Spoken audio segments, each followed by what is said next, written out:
Inside the Film Room, I'm Kristen Erble alongside head football coach Will Healey. The Governors defeated Southeast Missouri 38-31. It was the first time the Governors have won their homecoming game in 9 tries. When you watch it on film, Coach, what stood out to you? Well, I thought we played really well offensively. I think that we moved the ball effectively for the majority of the day. We created some big plays. I think we had, by our calculations, we had 13 big plays, and I thought we played well in the second half. Also, I thought that we got the ball, in the red zone a couple times to end the game, and I wasn't real sure that a field goal would help us, so we probably could have put more points on the board. But I thought we played well, and we finally lived up to what my expectations are for what our offense should look like. Defensively, it was kind of a tale of two halves. I thought we played great in the first half. We made some big stops, and then we got a little conservative and played a little tentative in the second half. Made some big plays on special teams again. The block punt to start the game was huge. So I think in all areas there were some really positive things. For me, it's another great teaching point. How do you're up 35-7, you got to put that game away. And, so I think we learned from that. We saw it firsthand what can happen if you don't. Right. But at the end of the day, you still found a way to beat a really good football team who, give them credit. They fought back. They played really well. But we found a way to get to 4-1 in the league, and that's a big deal. So after the game was over with, I wanted the kids to enjoy it. And because I know we've all been through it. I know how hard it is to win Division I football games, and our guys put together a great showing on Saturday.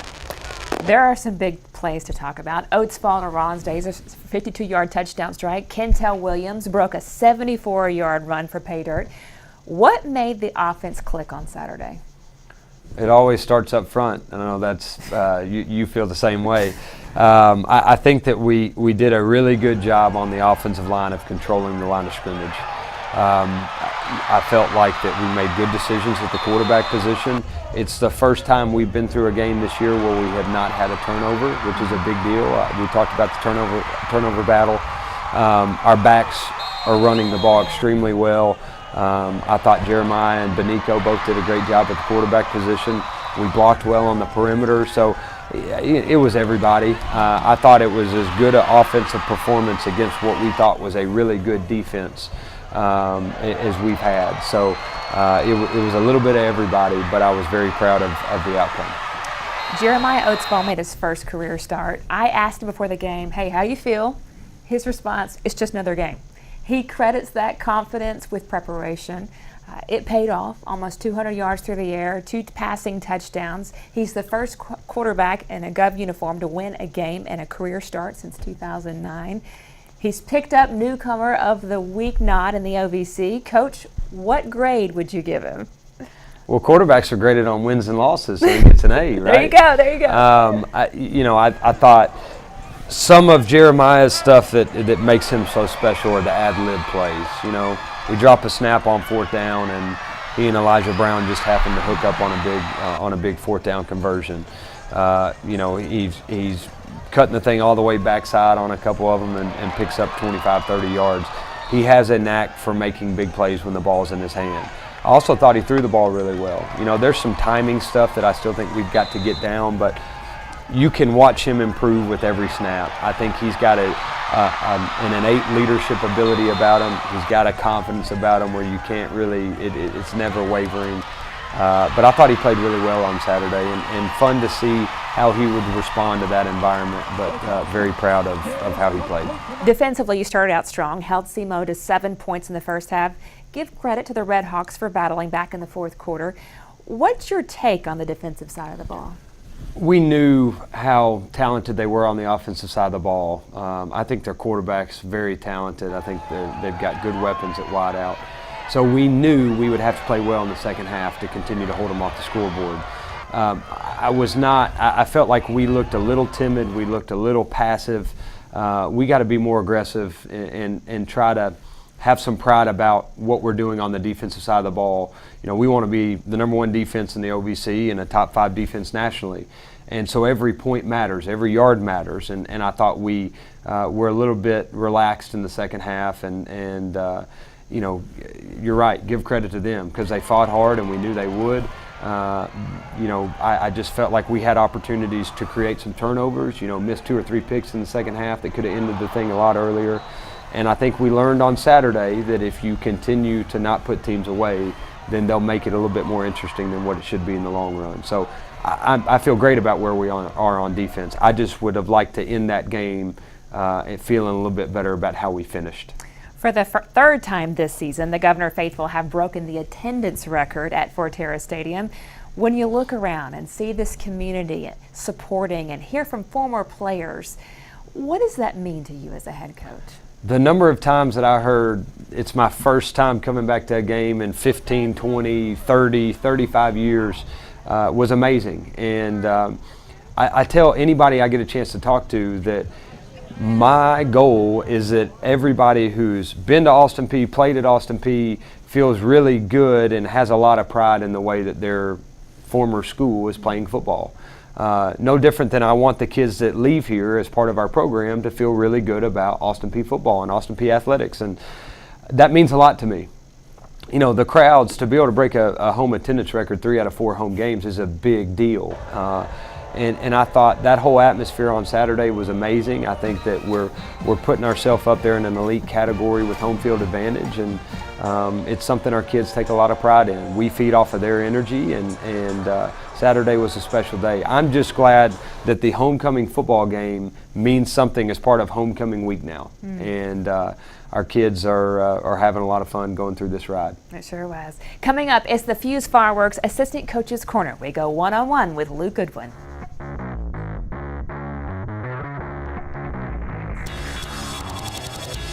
Welcome back. It's the Fuse Fireworks Assistant Coach's Corner. I'm with Nickelback's coach Luke Goodwin.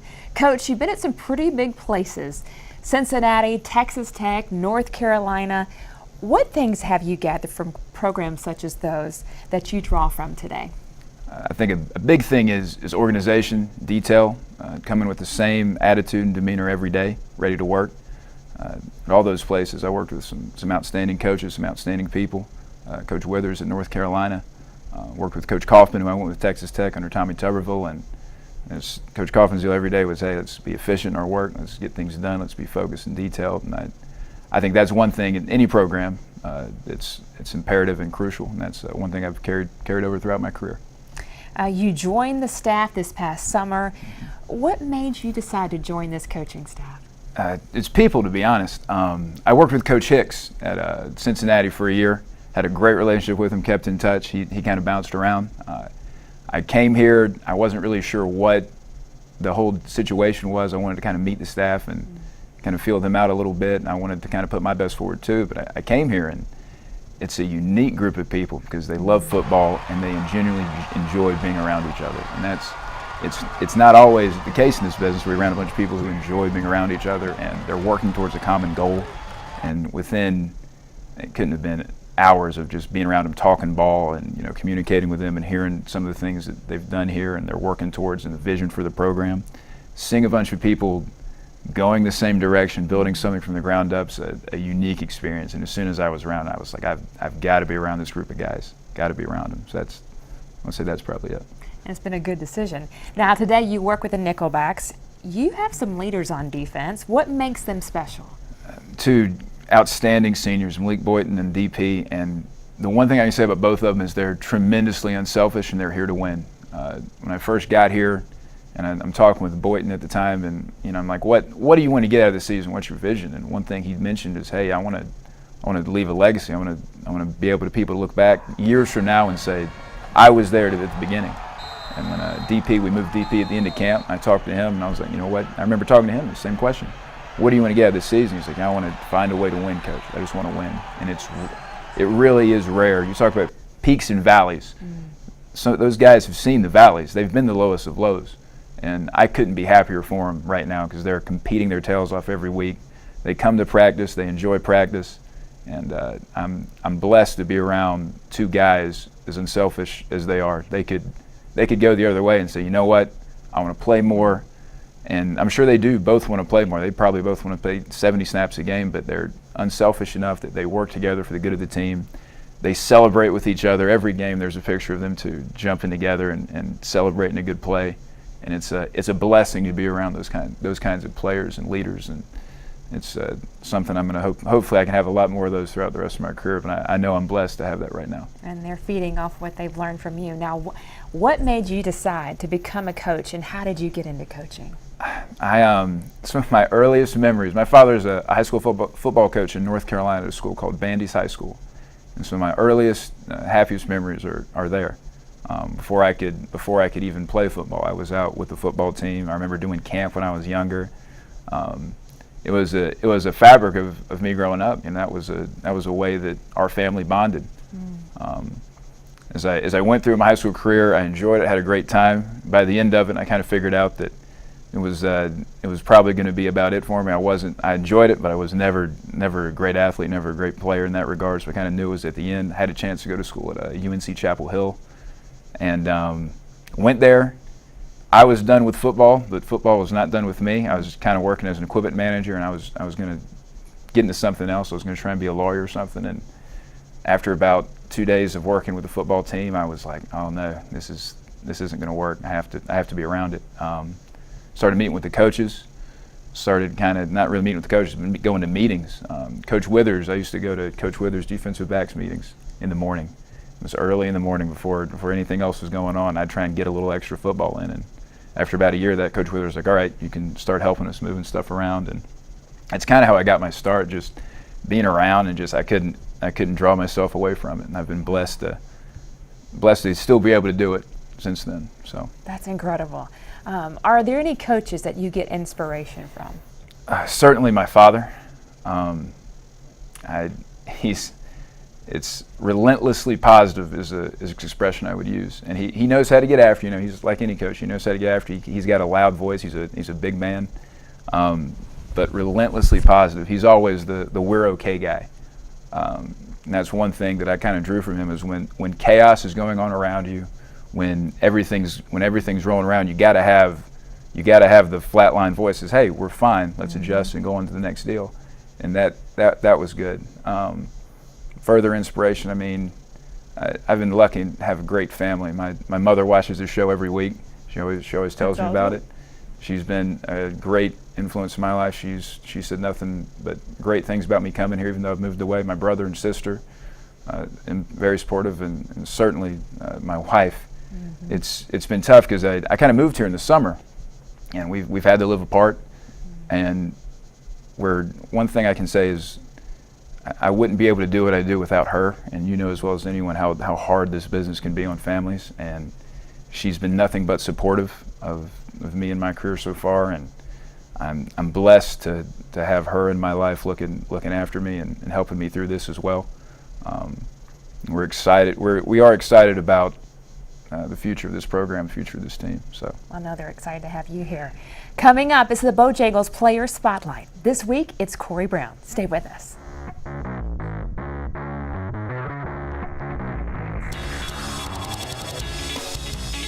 Welcome back to the Bojangles Player Spotlight. I'm standing next to defensive lineman Corey Brown. Now, Corey, you're from Columbus, Mississippi. You played at Northwest Community College. It was time for the recruiting process to start. And how did you land at Austin Peay? The D-line coach, Coach West, he's from Columbus, Mississippi too, as well. So I know some of his family, and I met his brother at Walmart one time. Not Walmart, the mall. And he told me to hit Coach West up, so I did. And we got to talking and stuff like that. And he decided to schedule me a visit. And so I came here, my official, and I met Coach Healey and some of the players and stuff like that. And you can tell like something was about to happen here, and I wanted to be a part of it. Now, Austin Peay was picked to finish last in conference, and now the Governors are tied for second place. When the cameras are off, what kinds of things are said in the locker room or after practice to keep each other focused and get the results you guys are getting? Just to keep going. Before the season started, we set the goals, and we remind each other each week of the goals that we want to reach, and just to keep fighting and fight for one another, and let's see how we end up. I know that you mentioned earlier how you really are helping each other stay accountable. Can you explain that? Yeah, Coach Healey preached accountability all the time. So, like this summer, Coach L, our weightlifting coach, before like we lifted weights, he invited some guys to come up and talk and share their story and stuff. And that really like opened your eyes to see like, you know, what's that guy really been through, the adversity he's seen, and to show you that you're not the only one facing adversity in your life sometimes, and just, you know, fight for him and, you know, fight for his family, and he'll do the same for you. So it's more about fighting for a teammate and playing for that brother next to you, even more than even getting that W. Yes, ma'am. It's playing unified. That's pretty neat. Now, as a defensive front, you guys have been getting some pressure, forcing turnovers. What do you feel your role is in this group? I'm one of the older guys, and I have a wife and kids. So, you know, just keeping some of the young guys just focused and locked in, and you know, remind them to be accountable and stuff like that, and, you know, be here and be there and stuff like that, and, you know, lock in with the play calls and stuff like that. So, you know, being one of the leaders with experience on the field and off the field and stuff like that. Personally, you mentioned it, you're married with 2 children. How has having more responsibility given you perspective as a student athlete? The first semester, it was rough, because that was my first time, you know, having my family with me while I'm playing football as well, and you know, going to class and going home, make sure, you know, my wife is happy, make sure my son's ate, make sure I play with them, then going to football, being on time there and learning all the new plays and stuff like that. It really showed me the, you know, that they're counting on me and stuff like that, and that you know, just to be accountable for them. And keep those priorities. I mean, it really reveals what priorities are when you have a wife and children too. Yes, ma'am. I'm sure you're able to share that with your teammates. Now, you're headed to Orlando. Have you ever been to Disney World? I have when I was younger. I don't really remember much. I don't think I got to ride on so many rides because I was a little too short then. But going as an adult and, you know, with the guys and the coaches, that should be a lot of fun. What are you looking forward to the most? Just hanging out with them, trying to get on the most rides I can, and you know, just being with them and you know, sharing that experience with them that we're never going to forget. It will be fun. All right, thanks, Corey. Coming up, Coach Healey previews the trip to Orlando.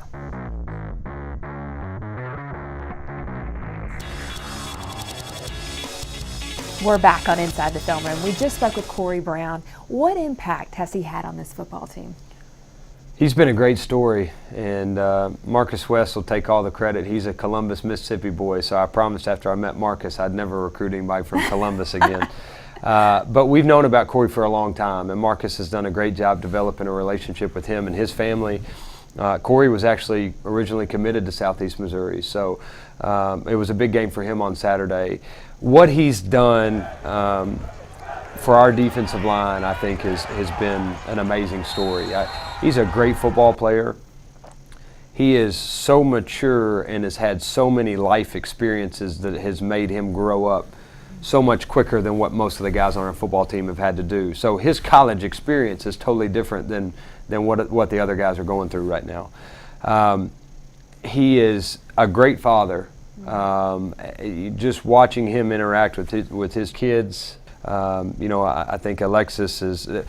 It's a little bit of let's roll with the punches. You know, I think they've got a really good marriage. They're a loving couple.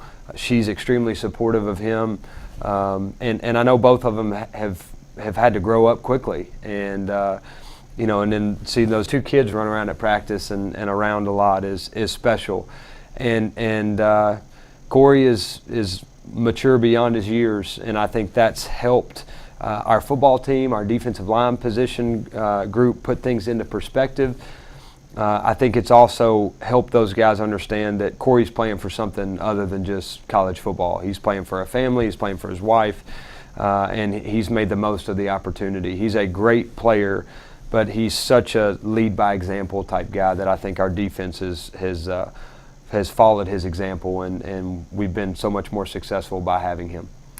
This week you step away from conference play. This was originally your open week. Now you get a chance to have a very unique experience for your team. How did this come about, and what things have you planned for this group? So Ryan came to me at practice one day, I think it was after the Miami of Ohio game, heading into the Moorhead game, and he said, we've gotten calls from Central Florida. They need to reschedule a game due to the hurricane, and they want to know if you'll help them out. They have the same off week that we do, and they wanted to know if you wanted to go do it. So the first thing I did was I went and talked to the team about it. Do you want to give up your off week to go play this game? And now, mind you, we're 0-2, and they're just 1-0, so they haven't created the national buzz that they have right now. And our kids jumped out of the chair. They wanted to go play football again, and they're having so much fun playing with one another that they wanted to do it.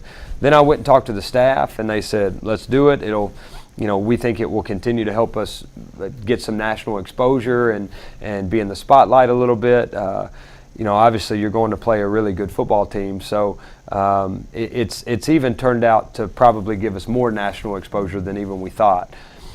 But I said, all right, I'll do it as long as we can make sure that these kids will never have a better travel experience in their life, and that they'll never forget what we do for them and how we reward them with this trip. So we're going to Disney World.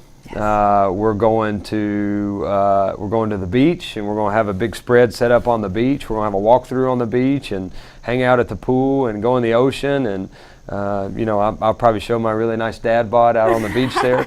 We're going to they'll have massages in the hotel, and we're going to eat the best food. We're going to stay in the nicest hotels. We're going to take a chartered plane down there, and we're going to try to do it better than anybody else in the country. And these kids deserve it. It's important to all of us that they feel good about what they've accomplished and about playing for this program. And this trip will be special. I think they'll remember it for the rest of their life. And not to forget the fact that you're playing the number 15 team in the country. So it's a game that will be in the national spotlight this year, I tell them all the time. I told them before last week's game, it sure would look nice if it said 5-3 Austin Peay, on ESPN Game Day this weekend, and that's what type of exposure I think we'll get, and our kids are excited about going down there and enjoying this trip. It's going to be tremendous. Now, USCF is ranked number 15 in the FBS. They are one of only 8 unbeaten teams in FBS. I'm sure they look pretty stout on film. What stands out, Coach? They're really good. I mean, they are. I don't know if there's a team in the country that I don't think they could compete with.